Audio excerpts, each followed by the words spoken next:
Olá, boa noite pessoal, tudo bem com vocês?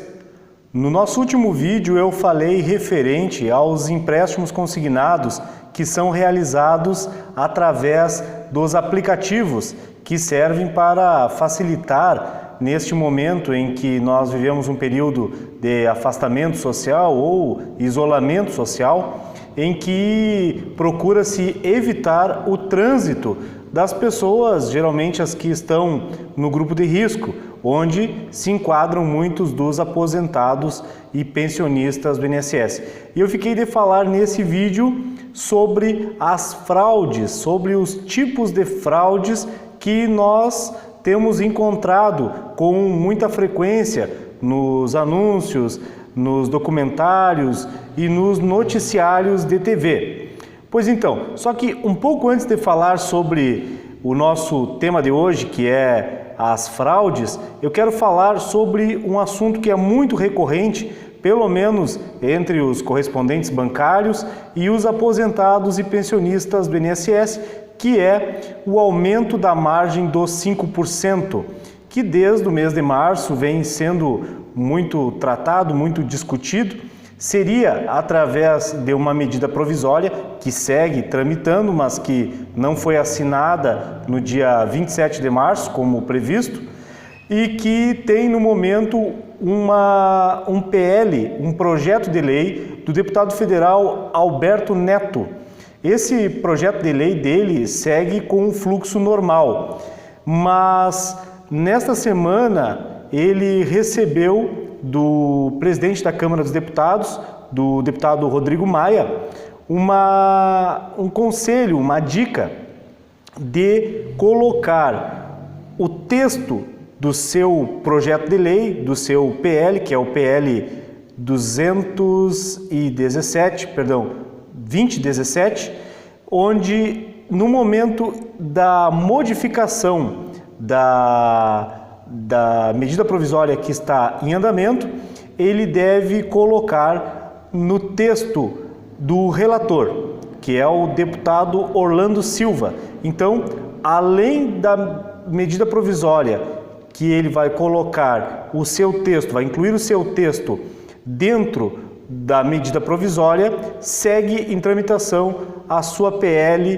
2017. Tá bem, pessoal? Assim que eu tiver mais notícias, mais informações referente ao aumento dos 5%, eu volto e faço um vídeo exclusivo, apenas sobre o aumento da margem dos 5%, o qual geraria uma nova margem para um novo empréstimo e injetaria um bom valor na economia, o que é interesse de toda a população, não apenas dos aposentados e pensionistas. Tá bem? Referente aos tipos de fraude, o que é fraude, prevenção e como denunciar, eu quero fazer um breve adendo aqui, que fraude é um dos crimes mais comuns cometidos atualmente. Ele é baseado em uma mentira ou uma ocultação da informação a fim de enganar alguém, que pode ser o governo, uma empresa ou pessoa comum. Eu quero que você pense na situação em que, por exemplo, um aposentado ou pensionista, ou um servidor, ou alguém que é da iniciativa privada, ele recebe uma proposta de empréstimo, mas que ele deve, por exemplo, efetuar um depósito para que esse empréstimo ele venha a ocorrer. Nenhuma instituição pode exigir o recebimento de qualquer quantia prévia. Isso cabe salientar, que fique bem claro, pois isso não está em conformidade com as leis. Muitos utilizam essa prática chamando de seguro-fiança, mas já que não há fiador, não é correto. Além disso, alegam que o score pode ser aumentado e que o valor antecipado é para custos de cartório, por exemplo. O que não falta é criatividade para enganar a vítima. A fraude muitas vezes ela tem a aparência de estar em conformidade, mas os estelionatários sempre deixam algo escapar. Por isso é preciso estar muito atento. Tá bem, pessoal? Se desconfiar de algo em qualquer ação, não conclua a transação. Eu quero falar sobre alguns tipos de fraude que são, posso nomear aqui, boletos falsos. Criminosos trocam os boletos verdadeiros por falsos ou usam sites de fachada para enganar as vítimas. Também tem os roubos de dados em sites falsos, compra de linha telefônica, abertura de empresas, pedidos de empréstimo. Vem aqui o nosso caso. Pedidos de empréstimos com nomes falsos. O bandido usa o CPF para pedir um empréstimo, você fica com o nome negativado enquanto ele fica com o dinheiro. Tem muitas fraudes na internet, pessoal. E eu trouxe aqui alguns exemplos para você evitar. Então, por exemplo, você tem que ficar muito atento a e-mails com arquivos suspeitos e não devem ser abertos. Evite clicar em links na tela, no computador, no celular. Preste muita atenção no endereço do site e observe se é do site que você quer acessar. Passe o mouse por cima do link para saber o direcionamento do clique. Essa é uma dica que é muito comentada quanto aos sites as fraudes na internet. Então, posso nomear aqui alguns tipos de empréstimos, para o nosso caso, golpe de empréstimo. Os golpes de empréstimo têm uma estrutura que funciona da mesma forma há muito tempo. Promessas de taxas de juros baixas, principalmente para clientes negativados, que geralmente não encontram crédito facilmente. Depois de atrair a pessoa para pedir um empréstimo, eles pedem em troca a antecipação de um valor, foi aquilo que eu falei anteriormente, para concluir a solicitação. Esta é uma das principais formas de identificar um golpe. Por isso é fundamental fazer uma pesquisa sobre a reputação da empresa. Aquilo que eu tinha dito no vídeo anterior, em que, por exemplo, eu sempre oriento, eu sempre indico que faça o seu empréstimo com um correspondente bancário local. Não aceite empréstimo pelo telefone. Essa é uma grande forma de você evitar fraude.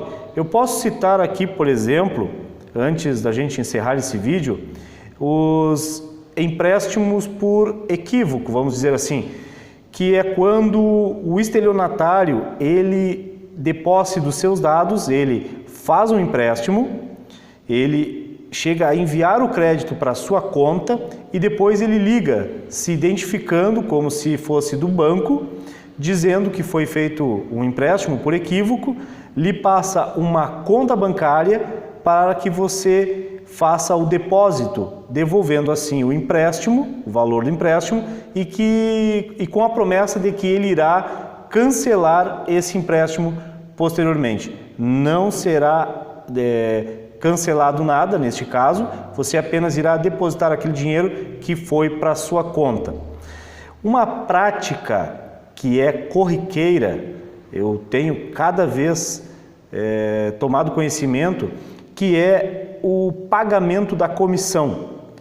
E isso vem acontecendo com correspondentes que oferecem um empréstimo ao aposentado, pensionista, servidor público e fala que após receber o empréstimo a pessoa deve retornar ao escritório, enfim, e devolver uma parte que é a parte da comissão dele. Quero deixar bem claro que eu não concordo com esse tipo de prática.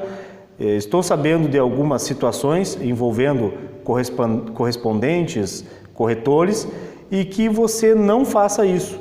Se o correspondente ele disser para você que você deve devolver um valor que é referente à comissão dele, não faça isso, porque o banco já paga a nossa comissão. O banco já paga a comissão por cada empréstimo que nós fizemos, tá bem? Eu não condeno essa prática, porque geralmente é um acordo entre o cliente e o corretor, mas eu não aconselho que você aceite, pois o banco já paga a comissão.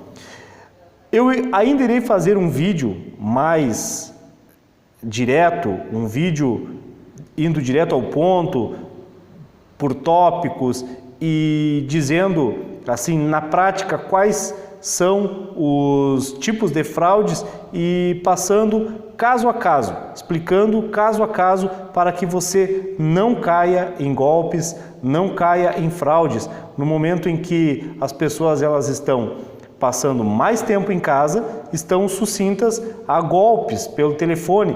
Eu até vou citar alguns aqui para que você não caia de imediato. Eu falei sobre os casos dos empréstimos. Bom, vou deixar para falar no próximo vídeo, porque são vários tipos de fraudes, mas uma orientação que eu dou a você: imediatamente registre uma ocorrência. Tá certo, pessoal? Registre a ocorrência na Polícia Civil ou, na impossibilidade, vá até a Polícia Militar, procure o Ministério Público, procure o INSS para o cancelamento imediato do seu empréstimo. E no próximo vídeo irei detalhar caso a caso dos maiores tipos de fraudes, os mais comuns. Tá certo? Uma boa noite a todos e cuidem-se!